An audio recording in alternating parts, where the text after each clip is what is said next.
Hello everybody, it's a pleasure to give a talk here. So I'd like to thank the organizers for this opportunity. My name is Mahdiyar Noorbala from University of Tehran in Iran. This talk is about this paper with this Archive number and this title. It's about the classicality of stochastic noise away from quasi-de inflation.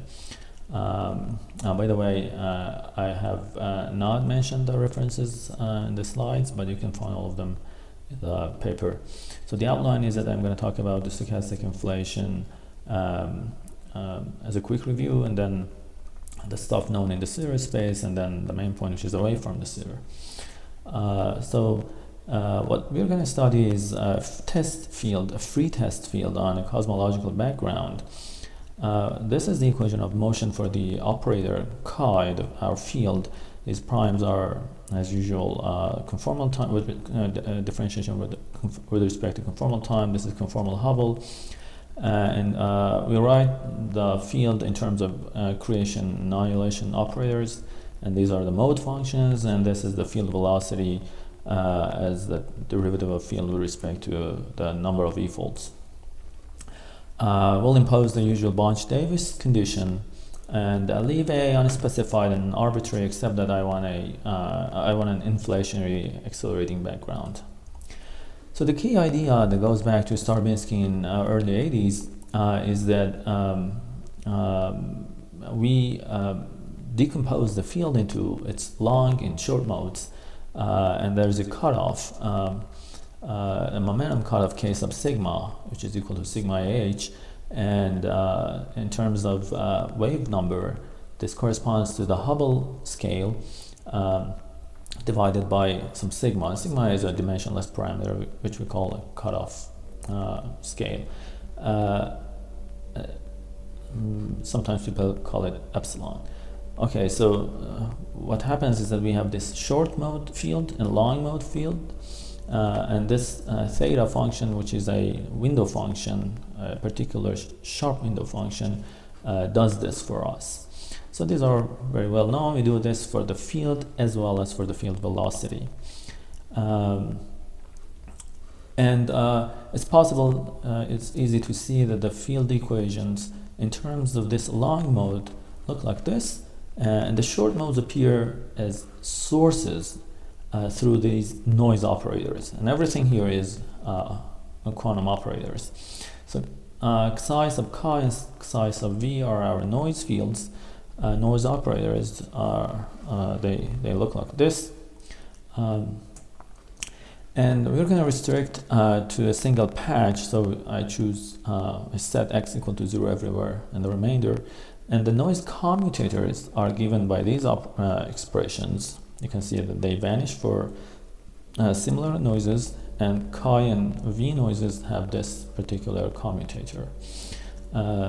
It's also known, it's easy, that the anti-commutators in the vacuum state that we choose to work with are given by these expressions, where these are power spectra of the field chi and its velocity, and also the cross correlation. So these are pretty well known results, a good resource for seeing these, and compilation of these formulas is a paper by Verin and Grain, I think from 2017. All right, so if we look at the commutators back here, we see that if sigma goes to 0, all of them vanish, and it seems that we have a classical picture. With this, we can drop the hats on the operators and work with these quantities as stochastic variables, and this is what a Langevin equation looks like. But to be more precise, classicality doesn't mean that the commutators vanish. They actually don't. But it requires that the anti-commutators be much greater than the commutator. So if this happens, it guarantees that the correlation functions of two variables are real and insensitive to the order of observables. So I define this classicality factor C by the ratio of the anti-commutator to the commutator of the two noises. Of course, I do this only for chi and v, because for chi and vv, this denominator is already 0. And I want this to be much greater than 1 in order to have a classical picture. If c is much greater than 1, you can write this in terms of these cross correlations that I mentioned, or in terms of the mode functions.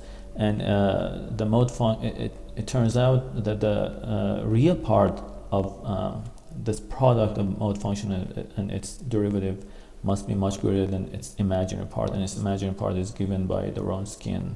So it's always non-zero. The commutator is always non-zero, but it's much smaller than the anti-commutator if the classicality is valid. It's also good to inspect the covariance matrix of these two variables, psi chi and psi v. If they are stochastic variables, this is a covariance matrix. For quantum variables, you look at this, but it's not necessarily doesn't necessarily have the properties of a covariance matrix. But if you take the real part, it does.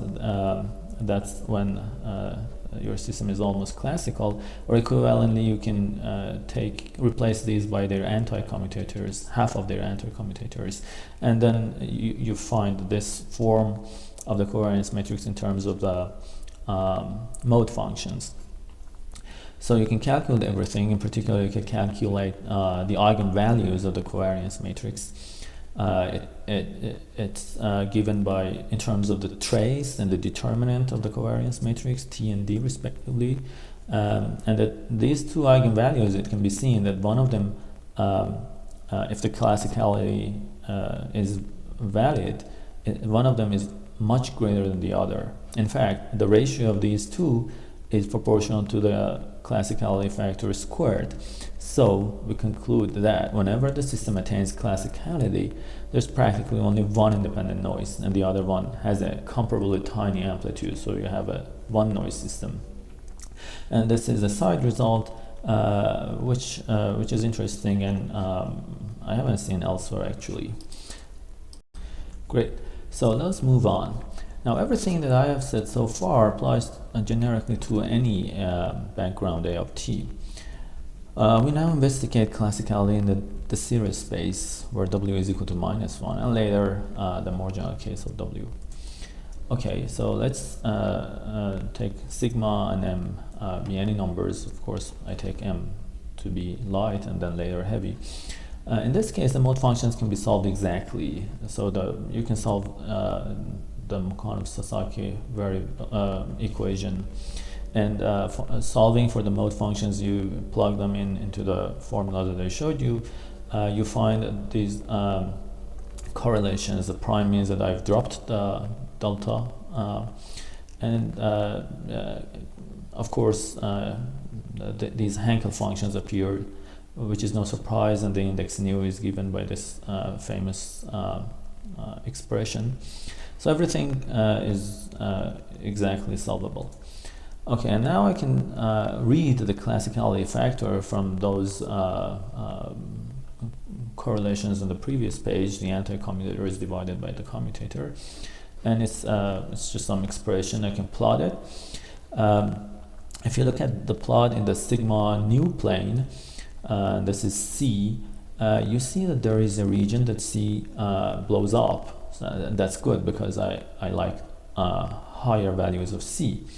And clearly, everywhere in this spectrum of nu, I need to go to small values of sigma to attain high values of classicality. So classicality here means requires small values of sigma, which is a known result that people talk about everywhere. If you do this a little bit more carefully, you'll see that very close to m equal to 3/2 of h, you actually need sigma to be not just much smaller than 1, but much smaller than this m over h to the power 2/3. And very close to m equal to 0, it's going to be a log of sigma squared, much greater than 1. Everywhere else in the interval, it's just sigma much smaller than 1. Of course, these two are also much smaller than 1, but the inequalities are a little bit different. Okay, if we impose classicality alone, all we need is sigma much smaller than 1. But if we arrange for this inequality in this hierarchy and these 2 or 3 inequalities, it turns out that not only we have classicality, but we also have a noise amplitude that is sigma independent. And this is already in the work of Stravinsky, which is very interesting and which yields the final result that you have 2 noises for chi and v, and both of them are proportional to a normalized white noise.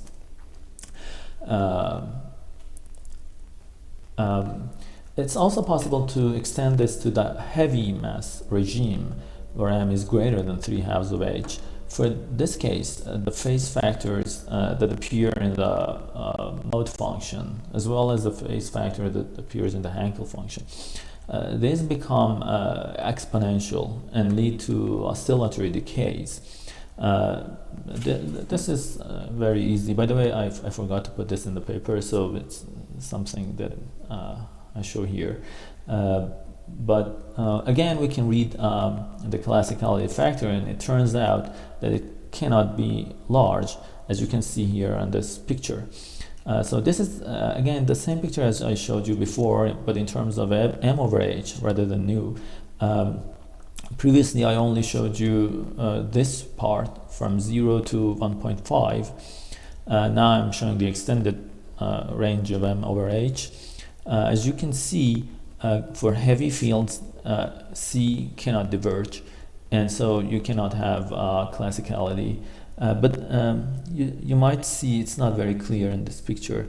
There are some oscillations here, and of course there's a decay. This shows that you cannot get classicality for heavy mass field, heavy fields, which is consistent with what people know about heavy fields, heavier than Hubble. Okay, now we want to go to the interesting part that's away from de Sitter. In this case, instead of the de Sitter scale factor, I choose to work in a universe filled by fluid with equation of state parameter W, which is constant and time independent here. It's easy to see that the scale factor goes like this in terms of the time and the conformal time. The Hubble changes in time. Of course, it's no longer de Sitter. Epsilon is related to W. Epsilon is the usual Snell-Rhodes parameter. And this parameter P, this exponent, is also related to W. Of course, I choose W to be greater than -1/3 in order to have inflationary background. For a massless test field, the mode function is still exactly solvable, and I get the same Hankel functions, except that the nu is now, that this nu index is now related to W, and it's also importantly greater than 3/2. Before it was between 0 and 3/2. And I can calculate the noise correlations with the aid of the mode functions that I already found. I said we can find. And again, we can write them in terms of these Hankel functions. So everything here is in terms of this parameter W. Okay, so P, nu, all of them are in terms of W, and of course sigma. And these Hubbles that you see are time independent now. So again, I can read the classicality factor by looking at this middle expression and dividing by the basically cross correlation, and I can plot it. Okay, when I plot this, I get this picture, and W here goes from -1/3 here to -2. This is the range I have shown. C diverges for some part. As you can see, it diverges for W between -1/3 and -5/3. So below -5/3, you don't have classicality at all. Of course, below W equal to -1, you already violate energy conditions. So these are not very interesting ranges. But anyway, this is the picture. But more importantly, you see, as W goes to -1/3, as you approach this part of the plot, larger values of sigma can give you large values of C. So so you can have classicality not with sigma very close to 0, but with sigma almost of order 1. Let me show you this on this picture as well. You don't need very small sigma. So I introduce this sigma 1000 parameter. It's a value of sigma at which the classicality factor is equal to 1000. So it's the sigma at which you have 1000 times an anti-correlator which is 1000 times greater than the commutator. So again, W minus 1/3 is here, and you see that close to W minus 1/3 you can have sigma 1000 with